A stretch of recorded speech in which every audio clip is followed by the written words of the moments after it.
Back 8th graders, we're still in section 8.2, but now we're going to do example 3. And if you remember from example 2, we found the axis of symmetry using the graph, or using the zeros of the graph of our parabola. So they gave us the graph. We could see it right on the graph and identify it actually pretty easily.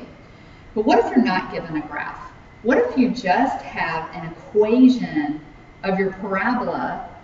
I'm not going to sit there and graph it just to find where it crosses the y-axis or the x-axis. I'm not going to do that.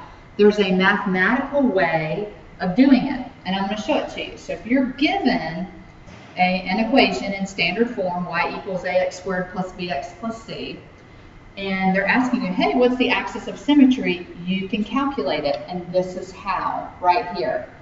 You can find what x is equal to. But you have to know two of the variables. You have to know b and you have to know a in order to do it.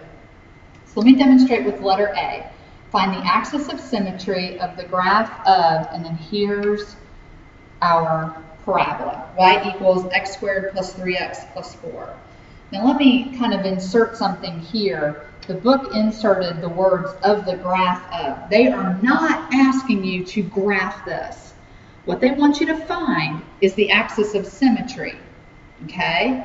And we know it's a parabola because we have a squared variable. They are not asking you to graph this, and neither am I, okay? We're just going to crunch some numbers and figure it out that way.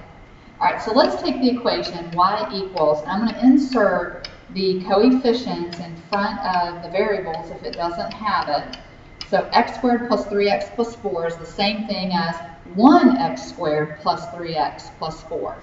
Remember, the number in front of your x squared is your a, the number in front of your x is b, and the last number, your constant number, is c. We are most interested in a and b. We see that a is positive 1 and b is positive 3.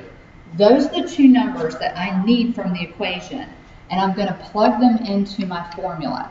I need to find the opposite of b and divide that by 2a. So b is positive 3. So the opposite of b would be negative 3. 2a, that would be 2 times 1. So negative 3 over 2 is the same thing as negative 1.5.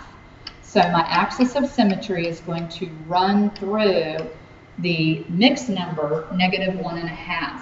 So kind of halfway between negative 1 and negative 2, that's where my imaginary vertical line would go. So this is a really good illustration of the fact that your axis of symmetry doesn't always have to be an integer. It could be a decimal. It could be a mixed number. So you got to be on your toes and don't think you've done something wrong because it didn't turn out to be a whole number. Okay? So that's the how. I think that's pretty easy. I'm going to leave B for you to do for extra credit. Calculate the axis of symmetry from this equation. Remember, you need to know A, you need to know B, and you plug into your formula x equals the opposite of B over 2A. Or if you're not going to remember that, you don't think you'll remember that, do negative 1 times B divided by 2 times A. That's another way of looking at it. Okay? Bring your questions to class. We will talk about this tomorrow.